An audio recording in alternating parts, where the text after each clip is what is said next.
موضوع مو چې دا تحقیق ته ګوره او کرزي او اشرف غني ته ګوره بیا دا بل وردګي ورسره پالي چې هلته د خرم خبره وکړه دی خو هم د خرم کاس دا ویژن دی نو دی بیا مایک ورکړي چې ته بیا لږ په وغږېږه چې د کرزي او د خرم خو زه هم کاس یم خو سم یې تشریح کړه خورم دماغ کسه وروره ګلم مکوه معنا دا چې ته اوس په دغې باندې دی بیا بیچاره غږی چې دا کرزي او د خرم دفاع وکړه چې زه هم لږ خوشحاله سم ای هغه دغه غریب وایي د ډیټا خبره کومه خو وی کومه که ونه کومه خیر ده چې پرېږده هغه څوک راغلی هغه زه د بېرته ډیټا لاړم هغه تا ولا وی کومه که نه خیر ده ګوره ډاکټر فیضان صاحب چې ولا ته په خپله بله څه اجازه به ګټې غواړم هغه احمد ځای به دې ګټې ګوره ما خو دومره وکړو د دې ځای نه ګټم اجازه غواړم هغه د ډیټا خبره دی وکړه ای قسم د فیضان دومره ډیټا ټوله کړې ده ښه زه کومې ښه نه ته اوس ودرېږه زه واورم امام صاحب ته ودرېږه نه کومې هغه د یوه پروژه موږ اعلان کړې وه او مقصد ډوپامین درکوي فیضان صاحب ته ډوپامین ودرېږه درکوي نه یوه پروژه موږ اعلان کړې وه ښه او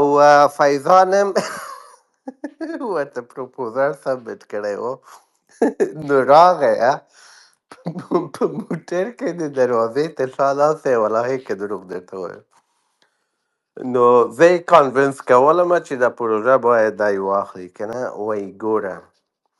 موږ ډیټا نه جوړوو موږ دلته په کابل کې کسان نه لرو چې د شپې د ته سهاره کېږي او ډیټا ولیکي موږ عملا کسان لرو په اروزګانو په جوایي او قندارو دغو ځایو کې نو په هر صورت نه په واقعي توګه ده په ټول افغانستان کې د ډیټا ټوله کړې ده مهرباني څېړنه او تحقیقات جناب فیضان صاحب اول خو محترم السلام علیکم ورحمت الله وبرکاتو دویمه خبر دا ده چې دا او فیضان صاحب په ډېر بخښنې سره دغه شی هم در سره واخله چې مثلث یې ځکه چې دلته موضوع ګډوډي سو نو زم تنها پاتې نسم د لوارداګو د لوګر معامله هم د پاینه وخت کې او دویم څه د جناب فیضان صاحب او جناب ندایی صاحب زه دغه د نیویارک ټایم هغه سکرین شاټ هم پین کو پوسټ کوم او دا تا ته دا موګوره ندایي ولې مهم ده دغه ځای کې ته سا وکړه دې ځای کې ته بیا سا وکړې پرېږده غریب خلک دي یو سړي یو خبره وکړله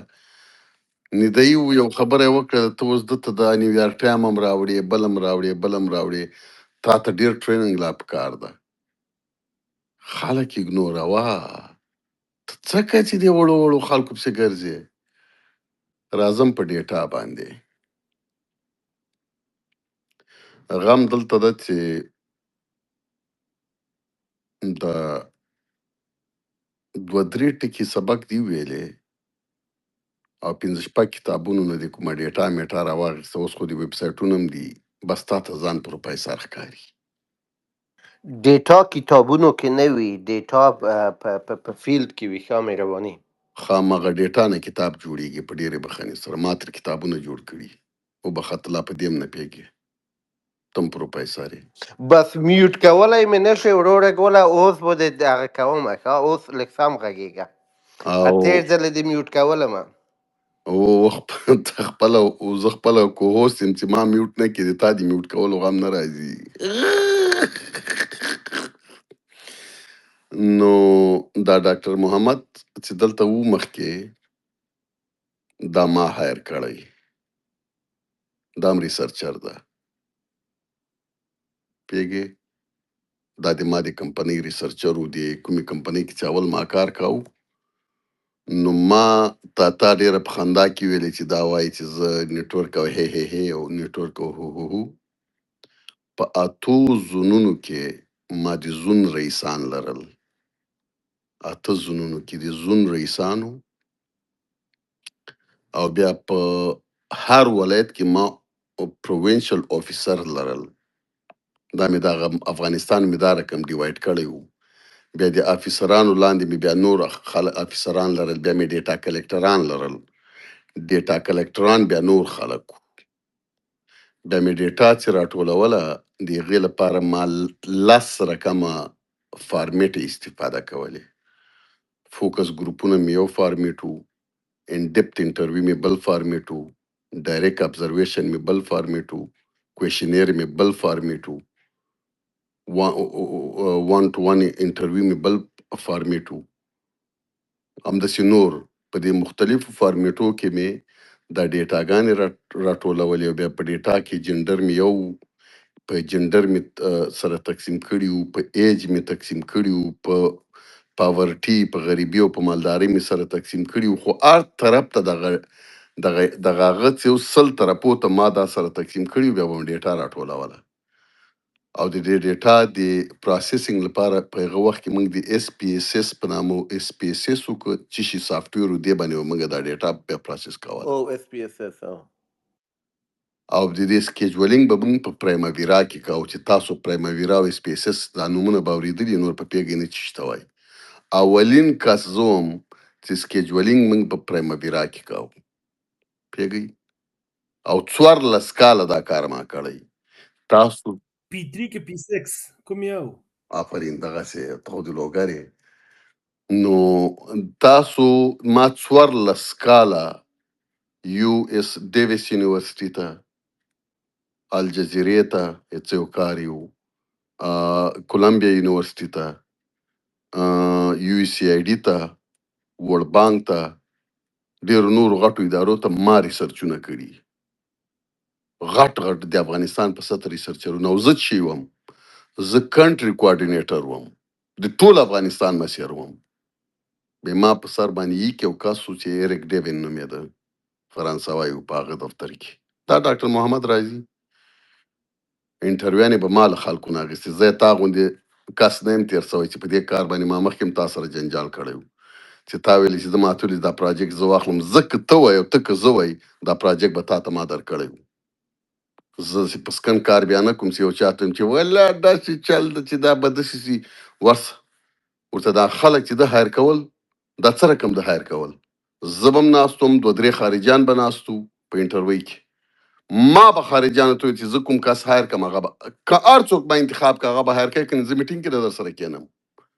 زه بل په انټرویو پانل کې نه نه کېنم. ګوره بیډینګ بلایند و د تا بیخي هغه پروپوزل نوم او کمپنۍ نوم به پکې نه و. او ما مه په عذابه وه، ته چې دومره پورې په یو خاشي کې اشپزۍ کې د کار کاو چې تا پروپوزل نوم نه لیده، نو ته بیا اشپز وې، ته بیا په هغه صحیح ځای کې نه وې. ما بیډونه کړي دي، ما بیډونه سبمیټ کړي، ما بیډونه ریسیو کړي. څوک چې اتارټي لري هغه هر غولو ته اتارټي لري. ته بیا ته ووایې چې بیا اتارټي وم، زه ماسې عادي مامورګی وم، ما مه په عذابه وه ډېر. ما چې بیډ سبمیټ کړی که بیډ مې ریسیو کړی په دواړو حالاتو کې زه سینیر یم. زه چې سینیر نه یم زه هلته کار نصب کوئ. ما دغه یوسف صابر او دا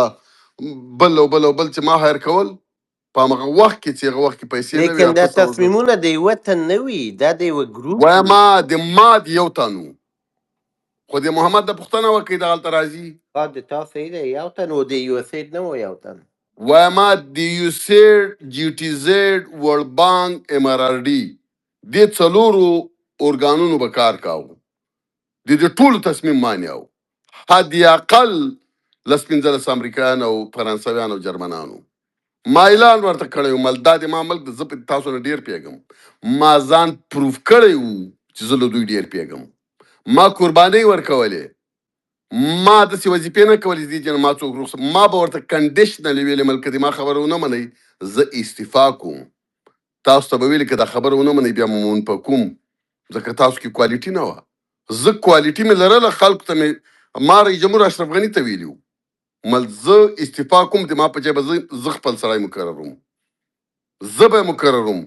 ام به مقرروم، زه ام به در معرفي کوم، زه ام به اعلان زه کومه چې دا کس د دې سړي په ځای باندې مقرر سه او هغه هرڅه مې په ومنل. دا ولې درته وایم دا ځان صفت نه کوم، کوالټي دې چې په ځان کې پیدا کړه بیا د تا خبره منل کېږي. چې کوالټي نه وه او شپه دې سبا کوله بیا تا ته څوک غوږ نه نیسي، خو ته چې لاړ شې بل هم ستا ده چې شپه سبا کوي، ما شپې نه دي سبا کړي. ما ته ویلې وای مالستان ته تلل دي، مالستان د جاغوري ملزه ځم، څوک نه تلل. ما ته ویل شرنې ته تلل د بیا به خرن نه به ځي هغه ته سروزې ته ملزه ځم. خپله کرولا ته کېناستلم په غزني باندې بندي سردې کې،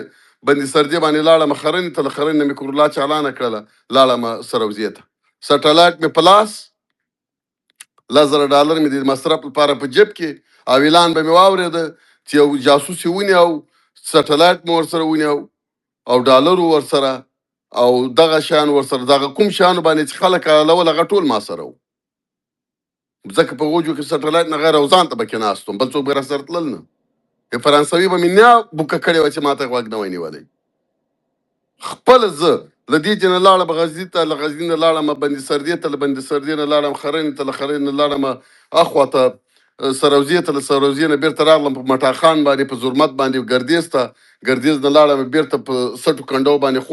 خوستم په موساخیلو باندې راغلم سید کرم ته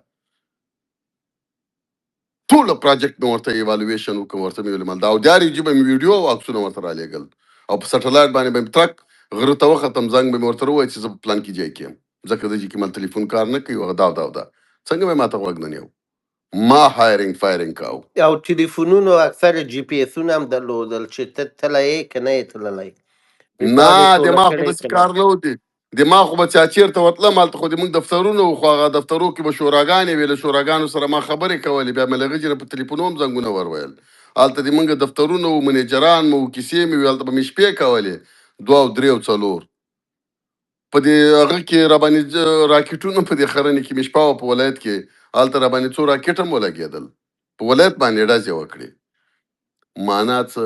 معنا دا چې تاسو به ماته ډېر زیات هغه نه کوئ چې ولا پروپوزل لاندې پروپوزل باندې او ما نسي کولی ما داسې کوی سول ما هسې کوی سول هر هغه څوک چې په دفتر کې کار کوي به خپل ظرفیت باید ځان کې وویني چې وروره کوم ظرفیت باندې زه کار کوم او دا د هر چا د وسې کار هم نه زه متشوي کوم هم نه راځم ریسرچ ته مخکې استاد هم په وغږېږي دا افضلي صاحب تاسو هم طبعا په غږېدلي دغه کار چې دا تاسو وایي تاسو د ټولو کور ودانې چې په شخصي ظرفیت کې کوي دا د شخصي ظرفیت کارونه نه دي نه کریډیبیلیټي په دې ډیټا باندې ځان ته اخیستی سئ نه ډیټا خو هغه وخت کې ډیټا ده چې ته هغې ته رسمي اوفیشل اکیډمیک رنګ ورکې ما په سپیڅو کې دلته خبرې کړي دا تاسو نسئ کریډیبل کولی خو هغه هم سوشل ډیټا هر طرف ته ډیټا ځي راځي او بل ډیټا چې د پارت ټایم بینګ استفاده کیږي د منګه ډیټا چې د راتلونکي 2 کالو کې پکاريږي 2 کال وروسته د منګه د ډیټا خپل ایکسپایر کیږي ا موضوع بدلیږي یا شی بدلیږي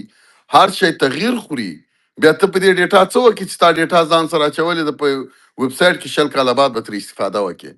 شل کاله بعد که ریاضي دم ختمیږي که ساينس دم بدلیږي که یا آی دم بدلیږي که سیاست هم د خو موږ په افغانستان او په طالبانو غږیږو 10 کاله وروسته طالب نسته تا دا ډیټا څنګه کوي چی پکې کېدای سي په زرو خبرو کې یو خبره پکار سي هغه ته بیا ته کریډیبیلیټي پیدا کوي چې ته ودرېږه او چې تی ورته پیدا کوي هغه چې ته په چا خرڅه هغه خبره دی هغه زر جې وخت خرڅه سوي چې له کوم چې د چا پیدا کړي تا د هغې مالک اونر هم څوک نه ګڼي دا د تا ډیټا او څنګه چاته ویلی سي دا د ما ده دا ډېره غټه خطرناک خبره ده ته څنګه ویلی سي دغه ډیټا د ما ده ځکه ته خو پردی ډیټا نسي خرڅولی ایون صوبه دي کې یو څوک دلته به ته دا خبره کوې چې دا د ما ډیټا ده چاته به دې سبا وړاندې کړي هغلته چې ته ورسې بل کس به در باندې عریضه وکړي په امریکا او په کاناډا او په دې ځای کې چې دا ډیټا وایي دا خو هلته همدرد صاحب ویلي او همدرد صاحب ویلي د همدرد صاحب دې لپاره سورس لري آیا د پرایمري سورس لري دې لپاره سیکنډري سورس لري له کوم ځای نه دا ډیټا راوړې ولا همدرد وایي د ما یو ملګری ریسرچ کمپنۍ لري هغې کې یو چا دا خبره وکړه تا ته خو اوس وایي دا د ما ډیټا ده هغه درز د بل چا تا استفاده کړي درز ته راسي هلته محکمې ته په معرفي کې او ګړز په بندي سي چې نورید د ویب سایټ سره بندي سي تاسو که دا کارونه کوئ یو خدا باید حکومتونه وکړي چې حکومتونه یې نه کوي از ا بزنس انټیټي تاسو باید دا رجسټر کړئ که غواړئ او دغه افضلي صاحب دي سي د خپله ویژن دي سي چې دا په دې شیانو پوهېږي وطندار دي سي 10 کسان صحیح دي دې ګټې او تاوان کې ځان شریک کړي په ګټې او تاوان کې ځانونه شریک کړي دا ډیټاوې راوړئ او همدغه ډیټا په سورس کې اچوئ خرڅ یې کوي چې د خپل هغه ور باندې وچلوئ او ما په دې باندې پرون خبرې وکړې چې موږ تاسو ډېر زیات معلوماتو ته لاسرسی لرو مګر موږ دا کریډیبل کولی نه سو څنګه کریډیبل کو نو دغه وخت کې تاسو دا ډیټا د بې استفاده هم کولی سئ ضرور هم نه ده چې ته ریډیمیډ ډیټا ولرې خرڅه کې که په تا باندې څوک خبر سي چې دلته یو ټیم موجود ده او بالخصوص په افغانستان کې دوی ډیټا ته لاسرسی لري ګراوند ته لاسرسی لري او دوی انالیسیس کولی سي دوی دغه انډیکیټر د دې موضوع لپاره ما سره په ګډه ټاکلی سي او په نیچر د دې سروې باندې پیږي ریسرچ باندې پیږي تا ته افر کوي چې و د خدای لپاره که نور خلک $50,000 اخلي تا ته 1 لک در کوم که نور 15 لک اخلي تا ته 1 میلیون درکو 2 میلیونه ډالر درکو دغه ډیټا موږ او په دنیا کې د بزنس په حساب ما خو کړی ما خپل افغان سینین د ما کمپنۍ وه د ټولې دنیا بزنسونه یو طرف ته د ریسرچ بزنس بل طرف ته سي دا د دې نیټ پرافټ لا 20% نه زیات ده ځکه تا یوازې په ترانسپورت او په دغه اوورهیډز او د خلکو په سلریانو باندې پیسې لګېږي نور دغه ټولې باقي پیسې تا ته پاتې کېږي چې ځان مړ کې په افغانستان غونې ځای کې له 10% پیسې تا نه زیاتې نه مصرفېږي او په افغانستان غونې ځای کې یو شی چې په 15 روپۍ کېږي تا ته خلک 10 درکوي هغلته اکسس نسته دا نسته دا او اسانه کار هم د افغانستان ده ځکه چې هلته خلک په فیلډ کې تا ته په اسانه پیدا کېږي چې کار درته وکړي البته لږ ټریننګ غواړي چې ټریننګ ورکړي ټو میک لانګ سټوري شارټ که غواړئ چې دا کار وکړئ خو نه کوئ د بزنس په موډل باندې 2 کسان 3 کسان 15 کسان شریک سئ او دغه شي ته د بزنس نوم ورکئ تینک ټانک دفتر ورکوي ریسرچ سنټر ورکوي مفت او پاشر نه پاشر سیاست کیږي نه پاشر ریسرچ کیږي نه پاشر باندې پونتون جوړیږي نه پاشر باندې تینک ټانک جوړیږي نه پاشر باندې فاونډیشن چلیږي یو شایم پاشر نه چلیږي هغه هم د افغانستان پاشر من کې غم دا د چې ایډیاوې ښې لرو ورسره د بیک اپ د دې نه لرو چې دغه پروجیکټ تطبیق کړو موږ غواړو چې هر شی په اشر باندې وکړو راځئ د افغانستان دی کې خیر ده د پښتنو خیر ده موږ او تاسو به سره یو ځای شو ډیټا د 15 کسو چې په دې موضوع در سره غږیږي همدغه وخت کې کنټریبیوشن د دوی د کور وداني دوی نه نور ډیره توقع مه کوو چې سبا به د افضلي صاحب رانیولی چې هله افضلي صاحب ته خو ماته ریسرچ وکړه په دغه موضوع باندې ځکه دا د افغانستان خیر ده دا بیچاره خپله 2000 موضوعګانو کې بند او بل اخري خبر دا ریسرچ په موضوع کې کول دا فوکس غواړي دا مهربان غاری ما دا کار کړی چې شپږ ساعته وخت در سره او هیڅ بل کار نه کوي ته په هغه ریسرچ کار نشي شروع کوئ ځکه په ریسرچ باندې دا کار شروع کول په خپل ذات کې چې د دې لپاره د انډیکیټر جوړی دا شیان جوړی دا شی کوي دا فوکس تر څو دې ته برابرې تا دا 2-3 ساعته وخت کې تیري بیا 3 هفتې وخت نه لري دې ته مسلسل ته د سار به راجګېږي همدغه به د کار او بل ریسرچ د یو کس کار نه ده ریسرچ چې ټیم ورک نه بیخي کار نه ورکېږي نتیجه هم نه ورکوي او ډېر زیات برکت هم نه کوي دا ریسرچ پیدا کړی خدای د ټیم ورک لپاره ده چې ټیم به څوک به یو شی کوي څوک به بل شی کوي څوک به بل کار کوي نو په هر حال باندې کار مو اپریشیټ کوم مګر متاسف یم چې ډېره نتیجه به ورنه کړي